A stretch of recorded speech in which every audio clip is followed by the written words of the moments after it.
Hi friends, welcome back to Ganithamadhuram channel. നമ്മൾ കഴിഞ്ഞ വീഡിയോയിൽ പേജ് നമ്പർ 34 1 മുതൽ 3 വരെയുള്ള കണക്കാണ് നോക്കിയത്. ഇന്നത്തെ വീഡിയോയിൽ 4, 5, 6 പ്രവർത്തനങ്ങൾ മുഴുവൻ നോക്കാം. അപ്പോൾ നമുക്ക് വെറുതെ സമയമൊന്നും കളയണ്ട, പ്രവർത്തനങ്ങളിലേക്ക് കടക്കാം. 4ാമത്തെ ചോദ്യം ഞാനൊന്ന് വായിക്കാം. A vessel full of milk is used to fill 3 bottles in the same size. നിങ്ങളുടെ മനസ്സിലേക്ക് ഓടി വരണം കേട്ടോ. Then the milk in each bottle was used to fill 4 cups of the same size. What fraction of the milk in the first vessel does each cup contain? ഒന്നുമില്ല, വളരെ സിമ്പിളാണ് ചോദ്യം. അതായത് ഒരു പാത്രത്തിൽ നിറച്ച പാൽ ഒരേ വലിപ്പമുള്ള 3 കുപ്പികളിൽ നിറച്ചു. 1/3. ഓരോ കുപ്പിയിലെയും പാൽ ഒരേ വലിപ്പമുള്ള 4 കപ്പുകളിൽ നിറച്ചു. അപ്പം 1/3 4 ഭാഗം. ഒരു കപ്പിലുള്ള പാൽ ആദ്യത്തെ പാത്രത്തിലെ പാലിൻ്റെ എത്ര ഭാഗമാണ്? ആൻസർ കിട്ടിക്കഴിഞ്ഞു. ഇത്രയൊക്കെ ഉള്ളൂ. അതായത് നമുക്ക് ആദ്യം എഴുതേണ്ടത് ഒരു പാത്രത്തിൽ നിറച്ച പാൽ, അളവൊന്നും പറയുന്നില്ല, ഒരേ വലിപ്പമുള്ള 3 കുപ്പികളിൽ നിറച്ചു. അപ്പോൾ ഒരു കുപ്പിയിലെ പാലിൻ്റെ അളവ് മിൽക്ക് ഇൻ 1 ബോട്ടിൽ എത്രയാണ് വരിക? 3/1 ആണ് വരുന്നത്. ഇനി അടുത്ത പറഞ്ഞിരിക്കുന്നത് ഓരോ കുപ്പിയിലെയും പാൽ ഒരേ വലിപ്പമുള്ള 4 കപ്പുകളിൽ നിറച്ചു. അപ്പം ഒരു കപ്പിലെ പാലിൻ്റെ അളവ് മിൽക്ക് ഇൻ 1 കപ്പ്, അതായത് 3/4 ഭാഗം, 1/4 ഓഫ് 1/3. അപ്പം നമുക്ക് 3/1 ഗുണിക്കണം 4/1 സമയം എത്രയാണ് വരിക? 12 ഭാഗമാണ് വരുന്നത്. 1/12 പാർട്ടാണ് വരുന്നത്. നിസ്സാര ചോദ്യമാണ്, വേറെ പ്രത്യേകിച്ച് ഒന്നുമില്ല. അപ്പം നമുക്ക് അടുത്ത ചോദ്യത്തിലേക്ക് കടക്കാം. അടുത്തത് 5ാമത്തെ ചോദ്യമാണ്. Draw A line A B of length 12 centimetres. Mark A C 2/3 of A B.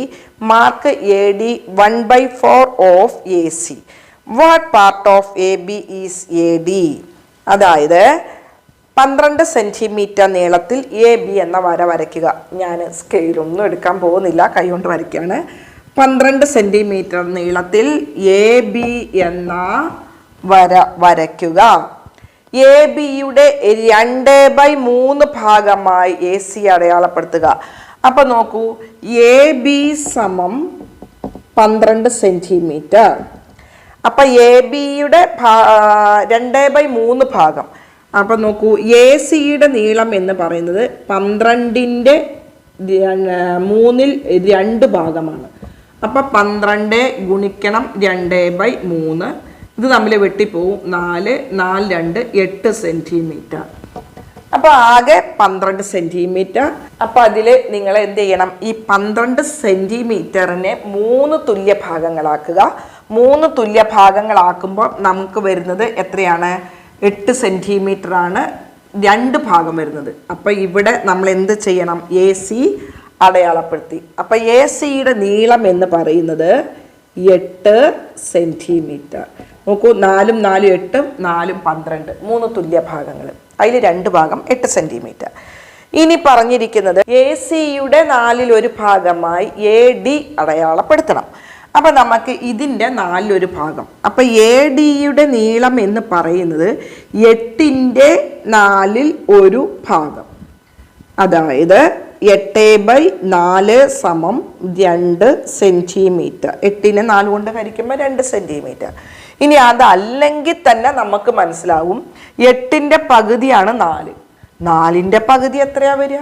2 centimetre. അപ്പോൾ ഇവിടുന്ന് കറക്റ്റ് 2 സെൻറ്റിമീറ്ററിൽ എ ഡി അടയാളപ്പെടുത്തണം. അപ്പോൾ ഈ അളവാണ് എ ഡി, 2 സെൻറ്റിമീറ്റർ. പിന്നെ ഇവിടെ ചോദ്യത്തിൽ മറ്റൊരു കാര്യം പറഞ്ഞിരിക്കുന്നത് എ ബിയുടെ എത്ര ഭാഗമാണ് എ ഡി. അപ്പം എ ബിയുടെ എത്ര ഭാഗമാണ് എ ഡി എന്നുള്ളതിന് എ ബി ആകെയുള്ളത് 12 ആണ്. 12ൽ എത്ര ഭാഗമാണ് എ ബി? 2. 12ൽ 2 ഭാഗം. ഇത് നമുക്കൊന്നും കൂടെ വേണമെങ്കിൽ ചുരുക്കി എഴുതാം. നമുക്കറിയാം 2, 12 അതിൻ്റെ റിലേഷൻ നമുക്ക് മനസ്സിലാകുന്നുണ്ട്. അതിന് രണ്ടിനെ അംശത്തെയും ഛേദത്തെയും ന്യൂമറേറ്ററെയും ഡിനോമിനേറ്ററെയും 2 കൊണ്ട് ഡിവൈഡ് ചെയ്യുക. അപ്പം അതിൻ്റെ പകുതി കണ്ടാൽ മതി. അപ്പം അതുകൊണ്ട് 2ൻ്റെ പകുതി എന്ന് പറഞ്ഞത് 1 12ൻ്റെ പകുതി 1 6. അപ്പം നമുക്ക് എത്രയാണ് കിട്ടുക? 12ൽ 2 ഭാഗം എന്ന് എഴുതിയാലും ശരിയാണ്, 6ൽ 1 ഭാഗം എന്ന് എഴുതിയാലും ശരിയാണ്. 2/12 പാർട്ട് എന്ന് പറഞ്ഞാലും 1/6 പാർട്ട് എന്ന് പറഞ്ഞാലും നിങ്ങൾക്ക് ഫുള്ള് മാർക്ക് കിട്ടും, കുഴപ്പമൊന്നുമില്ല. നിങ്ങൾക്കത് മനസ്സിലായിട്ടുണ്ടാവുമെന്ന് കരുതുന്നു. ചോദ്യത്തിൽ എന്താണോ തന്നിട്ടുള്ളത് അതനുസരിച്ച് നമ്മളൊന്ന് ചെയ്ത് നോക്കുക. ആദ്യം ഈ ചോദ്യം വായിക്കുമ്പോൾ ചിലപ്പോൾ നമുക്കിതൊന്നും പിടികിട്ടില്ല. ഇപ്പം എക്സാമിനാണെങ്കിലും ക്ലാസ് തല പ്രവർത്തനത്തിനാണെങ്കിലും ആദ്യം നിങ്ങൾ റഫ് ബുക്കിൽ എന്ത് ചെയ്യുക, ആ പറഞ്ഞിരിക്കുന്നത് പോലെ വെറുതെ ഒന്ന് ചെയ്ത് നോക്കുക. ചെയ്ത് നോക്കി കറക്റ്റ് ആയതിനു ശേഷം നോട്ട്ബുക്കിലേക്ക് ചെയ്താൽ മതിയല്ലോ. പിന്നെ അളവെടുക്കുമ്പോൾ കൃത്യമായിട്ട് അളന്ന് വേണം എടുത്ത് വരയ്ക്കാൻ. ഞാനിവിടെ സ്കെയിലും പെൻസിലും ഒന്നും എടുത്ത് മായ്ക്കാനും കറക്റ്റ് അളവെടുക്കാനൊക്കെ കുറേ താമസം വരും, വീഡിയോയ്ക്ക് ലെങ്ത് കൂടും. അതുകൊണ്ടാണ് ടീച്ചർ അതൊക്കെ ഒഴിവാക്കിയിട്ട് ഇങ്ങനെ ചെയ്യുന്നത്. Okay, thank you. അടുത്തത് 6ാമത്തത്, calculate the following using multiplication. അതായത് ചുവടെ പറഞ്ഞിരിക്കുന്ന ഭാഗങ്ങൾ ഗുണനക്രിയയിലൂടെ കണക്കാക്കുക. ഒന്നുമില്ല, 2/5ൻ്റെ 3/7 ഭാഗം, 3/7 ഓഫ് 2/5. 2/5ൻ്റെ 3/7 ഭാഗം നമുക്ക് ഇതേപോലെ എഴുതാം. ഇത് നമുക്ക് 2 ഗുണിക്കണം 3/5 ഗുണിക്കണം 7. അപ്പോൾ വെട്ടിക്കുറയ്ക്കാനോ കാര്യങ്ങളോ ഒന്നുമില്ല. ബന്ധങ്ങളും ന്യൂമറേറ്ററും ഡിനോമിനേറ്ററും തമ്മിൽ വലിയ റിലേഷനൊന്നും കാണുന്നില്ല. അപ്പം നമുക്ക് ഗുണിച്ചെഴുതാം. 23 6/5 35. അതിൻ്റെ ആൻസറായി, ഇത്രയേ ഉള്ളൂ. അടുത്തത് 2ാമത്തത്, ഇത് 1ാമത്തതാണ്. അടുത്തത് 2 പറയുന്നത് 3/5 ഓഫ് 2/7. അതായത് 2/7ൻ്റെ 3/5 ഭാഗം, 3/5 ഭാഗം. അപ്പോൾ ഇവിടെ നമുക്ക് എഴുതാം 2 ഗുണിക്കണം 3/7 ഗുണിക്കണം 5. നോക്കൂ, എന്തെങ്കിലും ബന്ധങ്ങളുണ്ടോ? വലിയ ബന്ധങ്ങളൊന്നുമില്ല.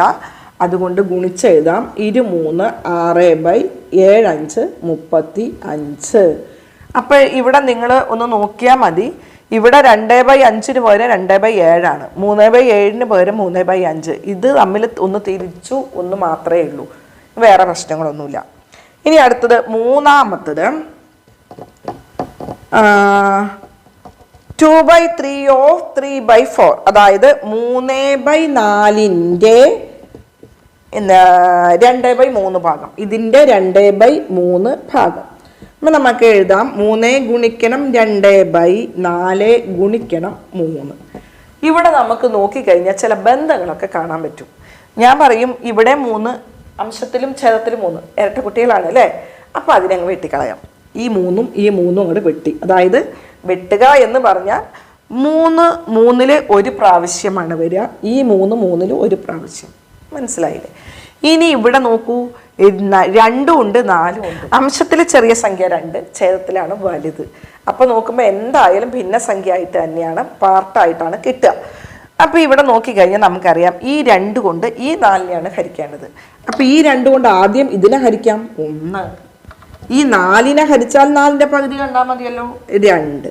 ഇനി അംശത്തിലുള്ളത് ഗുണിക്കുക. ചില കുട്ടികളൊക്കെ വെട്ടി കഴിയുമ്പോൾ എന്താണെന്നറിയാമോ, ഈ അംശത്തിലെ 1നെ അങ്ങ് വലിച്ചെറിയും. അപ്പോൾ ഛേദത്തിലെ 2 എന്ന് ഉത്തരം എഴുതും. നിങ്ങൾക്ക് മാർക്ക് കിട്ടിയില്ല. അപ്പം അതുകൊണ്ട് അംശത്തിൽ 1 × 1 ഉണ്ട് അവിടെ. അപ്പോൾ 1/ ഇവിടെ നമുക്ക് 2 × 1 ആണ് 2, 1/2 പാർട്ടാണ് കിട്ടുക. അടുത്തത് 4ാമത്തതാണ് 5/6 ഓഫ് 3/10. അതായത് 3/10ൻ്റെ 5/6 ഭാഗം. അപ്പോൾ ഇവിടെ നമുക്ക് മനസ്സിലാവും, അതായത് 5/6 ഓഫ് 3/10 ആണ്. അപ്പോൾ 3/10, 10ൽ 3 ഗുണിക്കണം 6ൽ 5. നമുക്ക് 3 × 5/10 × 6. ഇവിടെ നോക്കിക്കഴിഞ്ഞാൽ നമുക്ക് ബന്ധങ്ങളൊക്കെ ഉണ്ട്. നമുക്കൊന്നും കൂടെ താഴേക്ക് എഴുതിയിട്ട് ഞാൻ വെട്ടിച്ചെടുക്കാം. 3 × 5/10 10 ഗുണിക്കണം 6. നമ്മൾ എപ്പോഴും ഇവിടെ തന്നെ വെട്ടി കുറയ്ക്കേണ്ട, ഒന്നും കൂടെ ക്രിയാകോളത്തിലേക്ക് എഴുതിയിട്ട് വെട്ടി കുറച്ചാൽ മതി. അപ്പോൾ ഇവിടെ നോക്കുമ്പോൾ ഈ 5 5-ൽ ഒരു പ്രാവശ്യമാണ്. ഇവിടെ ഡിനോമിനേറ്റർ ഛേദത്തിലാണ് കൂടുതൽ. 5 കൊണ്ട് 10നെ ഹരിച്ചാൽ നമുക്ക് കിട്ടും 2. ഇനി ഇവിടെ നോക്കാം, ഈ 3 3-ൽ ഒരു പ്രാവശ്യമാണ്. 6-ൽ 3 2 പ്രാവശ്യം പോകും. 6-ൽ 2 പ്രാവശ്യം നിങ്ങൾക്ക് അറിയാലോ. ഇനിയിപ്പോൾ നോക്കൂ, ഇവിടെ ചെയ്യേണ്ടത് 1 ഗുണിക്കണം 1/2 ഗുണിക്കണം 2, അതായത് 1/4 വരിക. ചിലരെങ്കിലും ഇവിടെ അംശത്തിലുള്ള 1-നെ അങ്ങ് കളഞ്ഞ് ഛേദത്തിൽ 2 2 4 എന്ന് ഗുണിച്ചു വെക്കും. അത് മാർക്ക് കിട്ടില്ല. നിങ്ങൾ വെട്ടി കുറയ്ക്കുമ്പം ശ്രദ്ധിക്കണം. അപ്പോൾ ഈ വെട്ടി കുറയ്ക്കുന്നതിന് മുന്നേ അല്ലാതെ എങ്ങനെയാണിത് ചെയ്യേണ്ടതെന്നൊക്കെ പറഞ്ഞു തന്നിട്ടുണ്ട്. കൃത്യമായിട്ടത് കണ്ട് പഠിച്ചാൽ മതി. അപ്പം നമുക്കിതിലെ ബാക്കിയുള്ള പ്രവർത്തനങ്ങൾ കഴിഞ്ഞു.